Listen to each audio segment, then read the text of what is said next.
السلام علیکم دوستو، آپ دیکھ رہے ہیں مسٹیریس فیکٹس۔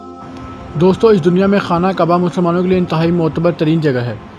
اور اس دنیا میں خانہ کعبہ جیسی مقدس جگہ کوئی موجود نہیں۔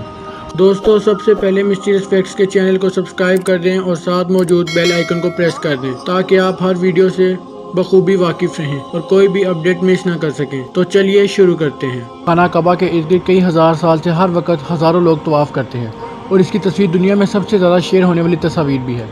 یہ تصویر کروڑوں مسلمانوں کے گھروں کی زینت بھی ہے اور اس وقت مسلمانوں میں جتنے بھی فرقے ہوں لیکن ہر کوئی فرقہ خانہ کعبہ کو اول تسلیم کرتا ہے اور اسی کی طرف منہ کر کے نماز پڑھتا ہے۔ اس کی تاریخ بہت پرانی ہے اور بہت کم لوگ ایسے ہوں گے جن کو خانہ کعبہ کی اصل ہسٹری پتہ ہو۔ آج ہم اس کی تاریخ کے بارے میں جانیں گے کہ مکہ مکرمہ میں موجود خانہ کعبہ کب اور کیسے تعمیر کیا گیا۔ ویورز، ہم میں سے زیادہ تر لوگ یہی سمجھتے ہیں کہ خانہ کعبہ کو حضرت ابراہیم علیہ السلام نے تعمیر کیا، لیکن اکثر روایات میں آتا ہے کہ جب اللہ سبحانہ تعالیٰ نے حضرت آدم علیہ السلام کو زمین پر بھیجا تھا تب انہوں نے اللہ کے حکم سے خانہ کعبہ کو تعمیر کیا، جس میں انہوں نے مختلف پہاڑیوں سے پتھر اٹھا کر اسے بنایا۔ لیکن کافی سالوں بعد جب حضرت نوح علیہ السلام کے دور میں طوفان آیا اور سب کچھ تہس نہس ہو گیا، تب خانہ کعبہ بھی پانی میں بہہ گیا، لیکن کعبہ کی بنیادیں وہی رہ گئیں جسے آدم علیہ السلام نے تعمیر کیا تھا۔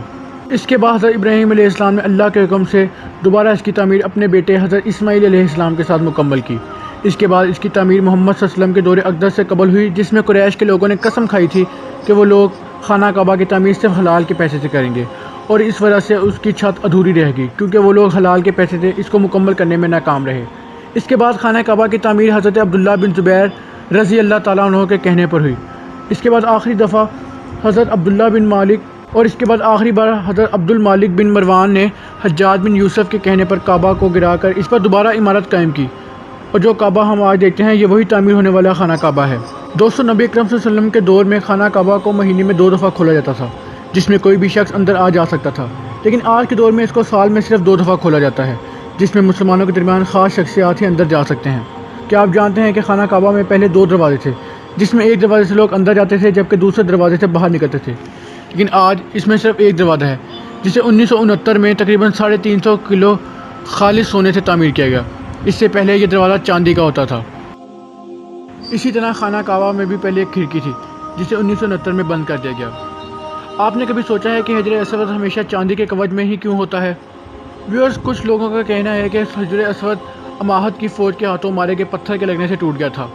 جب وہ خانہ کعبہ پر قابض تھے، جبکہ یہ جنتی پتھر حضرت عبداللہ بن زبیر رضی اللہ تعالیٰ عنہ کی ملکیت تھا۔ کچھ روایات کے مطابق حجر اسود بحرہی گروہ کے ہاتھوں ٹوٹ گیا تھا۔ اس گروہ کا یہ ماننا تھا کہ حج مبارک نعوذ باللہ ایک غلط اور توہین پرستی والا کام ہے، اور اس کی وجہ سے انہوں نے 1000 حاجیوں کو مار کر آب زمزم کے کنویں میں پھینک دیا، اور انہی لوگوں نے اس پتھر کو بعد میں پیسے کے عوض سعودی حکام کو واپس بیچا۔ لیکن جب اس کو واپس کیا گیا تب اس کے کئی ٹکڑے ملے،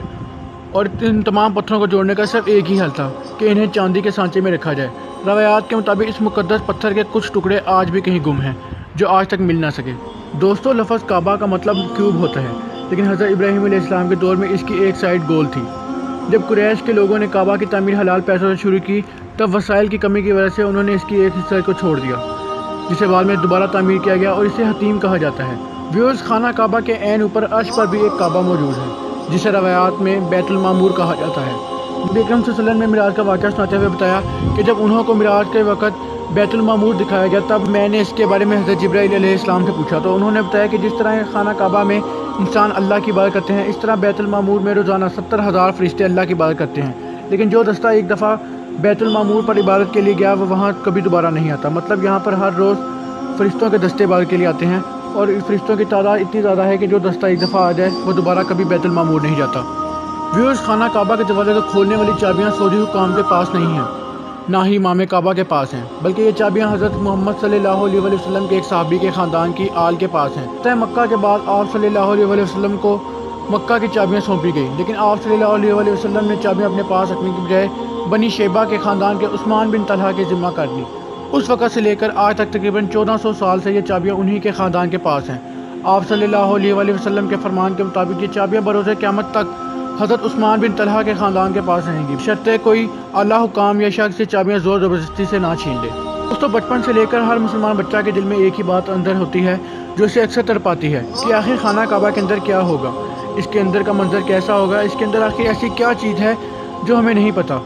اور اکثر ہم بھی ایسے خیالات میں گم رہ چکے ہوں گے۔ اور بہت کم خوش نصیب ایسے ہیں جن کو خانہ کعبہ کے اندر جانے کی اجازت ملی، اور ایک خوش نصیب آپ کو جان کر حیرانگی ہوگی کہ ایسا بھی تھا جس کو سب سے پہلے اس کے اندرونی منظر کی تصویر بنانے کا موقع ملا۔ اس کے بعد یہ تصویر لاکھوں مسلمانوں نے آن لائن دیکھی اور اس سے مختلف ہوائی باتیں بھی غلط ثابت ہوگی، جس میں اولین بات یہ تھی کہ ہندو پنڈتوں اور ان کے سوامیوں کا کہنا تھا کہ آج تک خانہ کعبہ کے اندر ان کے خدا کی مورتی پڑی ہوئی ہے، اور اس تصویر کے وائرل ہونے کے بعد تمام ریومرز دم توڑ گئے اور ان پنڈتوں اور ہندوؤں کی باتیں غلط ثابت ہو گئی۔ اب بات یہ ہے کہ آخر اس کے اندر کی منظر کشی کیسی ہے۔ دوستو، خانہ کعبہ کے اندر کا حصہ خوبصورت پتھر سنگ مرمر سے بنایا گیا ہے۔